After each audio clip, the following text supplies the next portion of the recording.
Hola, hola, hola. So I know that a lot of Americans, not including me because I was working on my college applications, but many people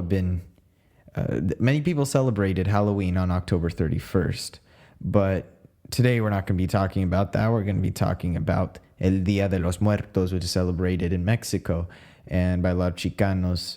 And this is a celebration that is not the Mexican equivalent of Halloween at all. They are very, very different.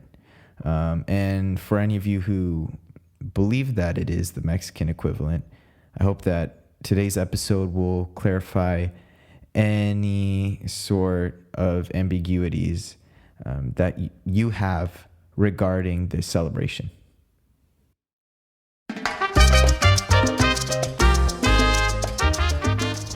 ¿Qué onda? Soy Sebastián y este podcast es Otomi.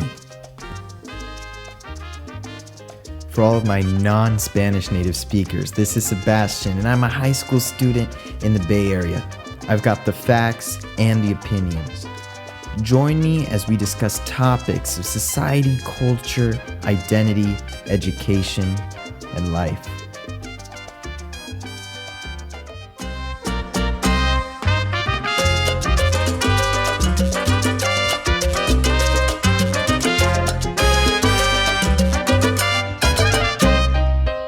All right, let's get started.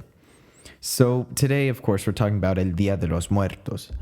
This celebration usually takes place on November 1st and November 2nd.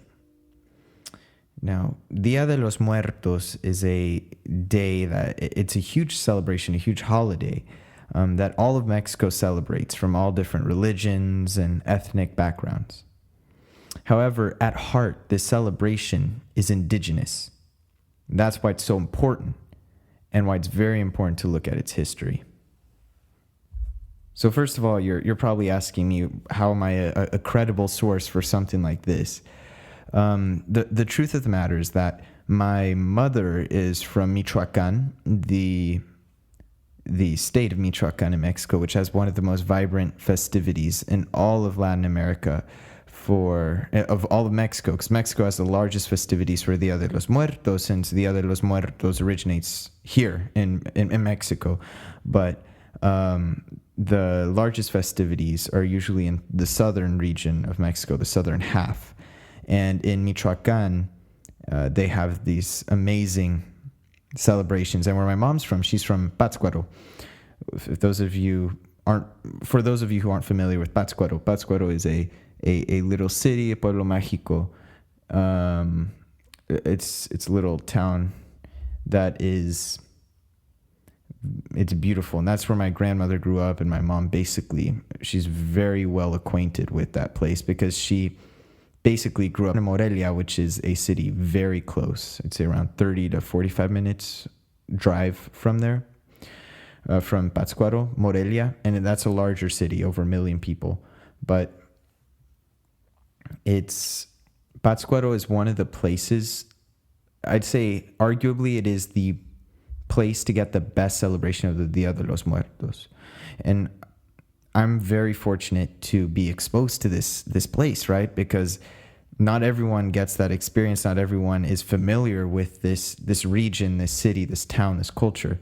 And I've been at the heart of it since, my parents, my grandmother basically, well, she grew up there. She's from there. She was born there. She grew up there. Her whole life, she's basically lived there. And it's just a beautiful town, honestly. And there are many tourists who visit that town because it's so amazing. And it's situated in Michoacán, west of Morelia. And there's a little lake called, well, it's not a little lake. There's a pretty big lake called Lago de Pátzcuaro. And in that lake, there is an island called Janitzio. And in Janitzio, that island, which is always my favorite part of going to Pátzcuaro, has these indigenous cemeteries. And also has these houses that are, because it's on an island, right? And this island basically goes up on a mount because the island is small, but is very steep. It's basically like a steep cliff, and it's one of those little places where you can walk through like alleyways that are really ragged and very, they zigzag, and narrow alleyways and very steep steps to get up, because at the top there's a mount. At the top there's a statue, and the statue has Jose Maria Morelos at the top, who is he was born in Valladolid, which is now Morelia, where my mom's from, and Morelia is named after Morelos. You can see that, right? Morelia, Morelos. Valladolid was the Spanish name.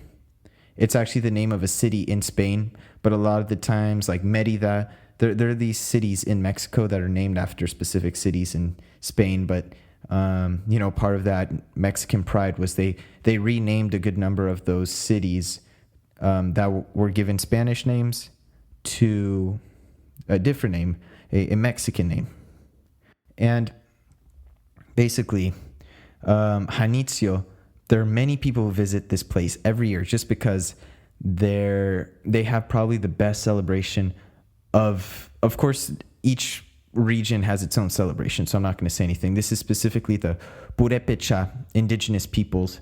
They have their celebrations here of El Día de los Muertos, where they go and they celebrate. People get on boats and go to this island that's only accessible by boat, and there they really celebrate it. And right now I'm just giving context as to how I'm acquainted with this celebration, this festivity. But I'm going to get more into detail about the actual particulars of this event. And yeah, Pátzcuaro has a significant indigenous population of the Purépecha, and they were referred to as the Tarascos by the Spanish, but that was like a derogatory term, or at least it was used demeaningly. That's what my grandfather's always told me. He's always said, use the correct name for them, the Purépecha, and that's always what I've called them. My grandmother who grew up there, because my grandfather, he's from Mexico City, and he has Otomi blood, right? This podcast named after his indigenous inherited genetics of the Otomi, while my grandmother, who grew up here in Pátzcuaro, likely has a significant portion of Purépecha ancestry. And that's what's so fascinating about being Mexico, because there are these different indigenous groups that each have their own ethnicity and their own culture throughout Mexico. And they each have their own celebration of El Día de los Muertos. And we'll get into that. I'll be contrasting this celebration in Pátzcuaro to another one. I'll do that a little later. So now we're going to get to the history of El Día de los Muertos. Now, El Día de los Muertos is an ancient, or maybe not ancient, but it's a very old custom and practice that has, it is indigenous. It comes from the indigenous peoples of Mexico. And it began with the Nahua people, which includes the Mexicas, the Aztecs, the Toltecs. And the way this started is that they found the mourning of people, the mourning of the dead, to be disrespectful to those who have died. And for these pre-Columbian, pre-Hispanic societies, death was just a natural part of the cycle of life, right? The cycle of life. And those that died never left the community of the living. They were still there. And those are part of those family values that are instilled in Latin American communities and families that are very strong. And that's why there's a lot of unity in families. And I would say there are stronger familial bonds in Latin America than there are here in the United States. And so let's continue. Now, the belief is that although the dead never left this community, right? They never left this community of the living. They return to Earth, or they return to the realm of the living, but only once a year during El Día de los Muertos. Now, El Día de los Muertos takes place on 2 different days, November 1st and November 2nd. And now sources really vary with this. Sometimes they'll say October 31st up to November 2nd. But most of the time, when people refer to it, they say November 1st and November 2nd. And it's divided into 2 days, with basically different visits from different members of the dead. The first visit comes from the children. Keep in mind, these celebrations they coincide with a Catholic celebration, which is known as All Saints' Day or Toussaint or Todos los Santos. And then there's then the next one, the next day's celebration is All Souls' Days or Fieles Difuntos. And these are the 2 celebrations that occur November 1st, November 2nd, that directly coincide with this Día de los Muertos celebration. And it's quite clear that this is an overlap that is the result of that mestizaje, that mixing that occurred in Mexico specifically, because in a lot of Latin America, they celebrate these other Catholic celebrations, All Saints' Day, All Souls' Day, rather than El Día de los Muertos, just because El Día de los Muertos originates in Mexico. It's a Mexican holiday, Mexican celebration, right? And yeah, so there's clearly a tie there in the way that indigenous and African ancestry have gone together. It's not just coincident. African, indigenous, and European or Spanish ancestry have gone together because it's not coincidental. It's the result of that merging of cultures, races. Okay, and again, I've said multiple times that the celebration is divided in 2 days, November 1st and November 2nd. The first one is Día de los Angelitos. Día de los Angelitos is a celebration it's the first night, starts on November 1st at midnight, to celebrate those who are deceased children, and they're believed to reunite with the families for those 24 hours, and they come to the ofrendas, and I'll get into more detail about what those are. And then the next day, November 2nd, starting at midnight, is Día de los Difuntos, basically the celebration of the spirits of the adults. Now, November 2nd, at noon, is Día de los Muertos, and this is the celebration of the spirits of all who have died. So now we're going to talk about how people celebrate El Día de los Muertos. I've established the foundation, basically all of the historical elements of this. But now we're going to talk about how people celebrate it in Mexico. Let's get into the details. So firstly, we're going to talk about the ofrendas, right? What is an ofrenda? An ofrenda it's an altar that people build in homes and cemeteries, and they're crucial to the celebration. This is where the spirits come back into the world of the living. People offer them food, drinks, decorations on altars, and flowers are also used to decorate these altars.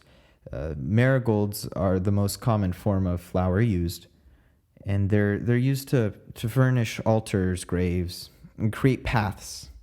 And now these paths, you'll see them through streets, and they connect and guide the souls from their altars to their graves. And these flowers are like a beautiful orange color, and they They really are amazing, especially at night when you see them in the streets. Really at any time, but that's part of the Mexican celebrations, which are very colorful. And again, as I said, the celebrations are more colorful the further south you go. Michoacán, Oaxaca, Guerrero, those states are ones where you're going to see the most colorful celebrations. And so let's talk about these ofrendas, right? These ofrendas are altars where they put specific things on them to commemorate the dead. And it's not really to commemorate, but more to accept them, as if you have a family member visiting, right? Basically, it's that. You have a family member visiting from this world of the dead. They're coming back to you, and they're here to basically spend a day with you. And that's something amazing. And I know that a lot of people make the comparison with Halloween, but I can tell you, you can't be further from the truth if you're comparing Día de los Muertos with Halloween. Día de los Muertos is so different in so many ways. It's not morbid.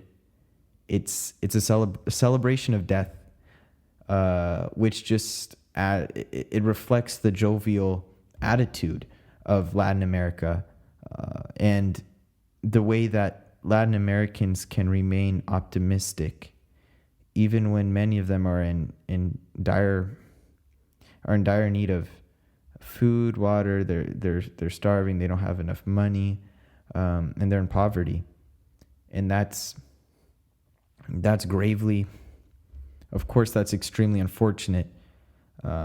But what's amazing about these people is that they're so happy, especially if you were to compare them to people who are materialistic and live here in the United States. And oftentimes, people here are very unsatisfied with the state of their lives.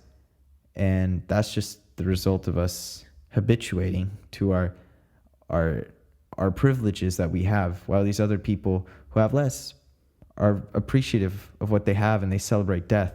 They celebrate their family. And that's something in this country that I feel we lack. I felt it within my own relationship with my family, that there's some sort of dissonance that in Latin America there isn't really that barrier between generations. Everyone's connected. So let's talk about the ofrendas.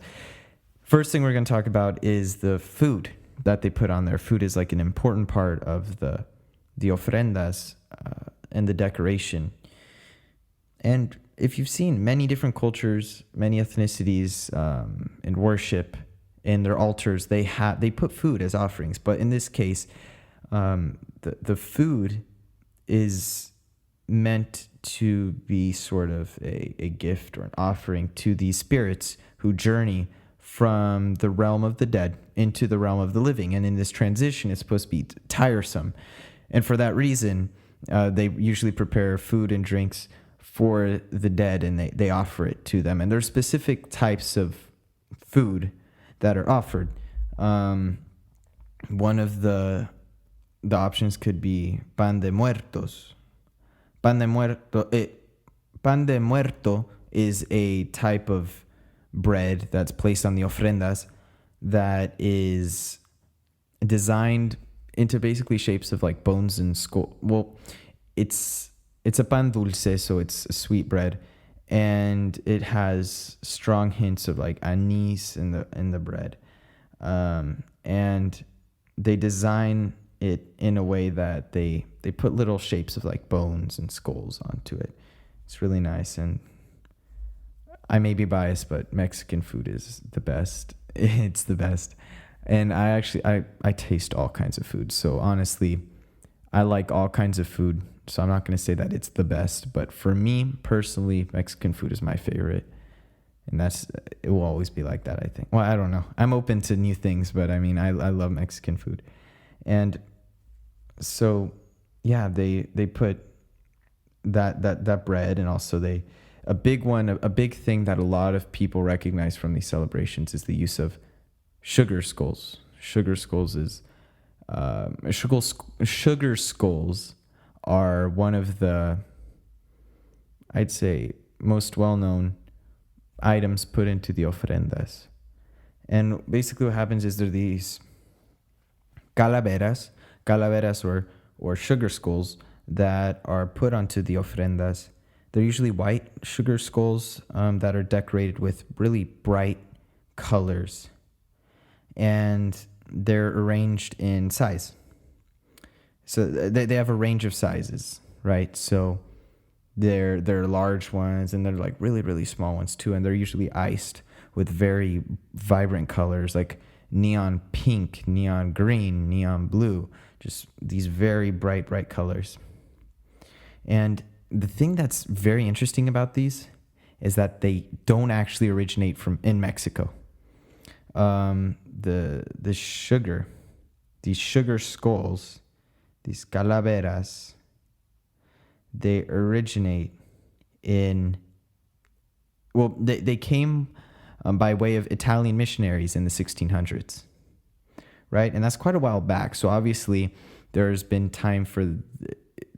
enough time for this to be thoroughly incorporated into the celebration. And these sugar skulls are just Morelia in Pátzcuaro. They're available to purchase. Like my mom was there. When she goes there, she could bring them back, but we don't usually do that because then they might melt. Se desbaratan. They melt inside of the suitcase, so we don't do that. But it's feasible, and I've seen them. And the thing is, they're not really meant to be edible. You're not really supposed to eat them. They might have little pieces of paper and stuff on them to help decorate, but they're not really supposed to be edible. Well, they are edible, but I mean, they're not supposed to be eaten.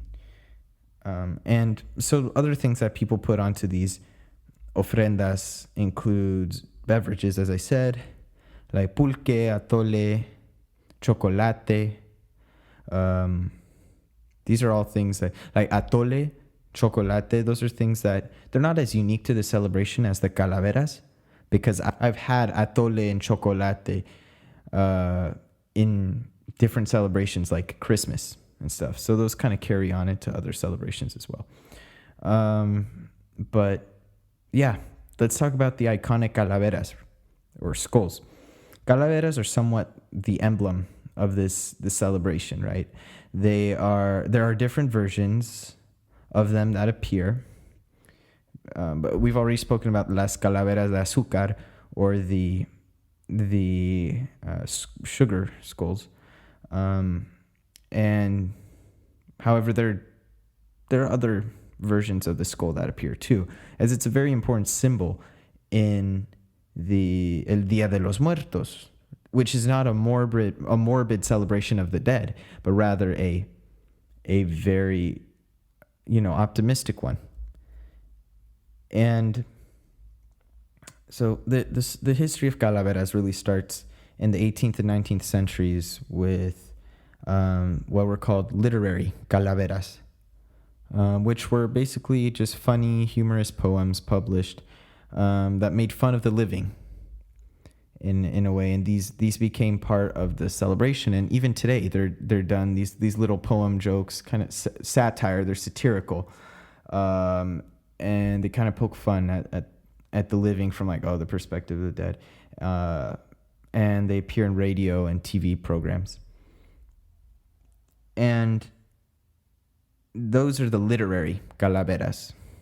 But there's another calavera which is very, very famous, especially with face painting and calaveras onto the face, is La Catrina. And La Catrina has a little story behind her. Basically, Jose Guadalupe Posada, who was a political cartoonist in the early 1900s, he created an etching to accompany one of these literary calaveras, which we just talked about, right?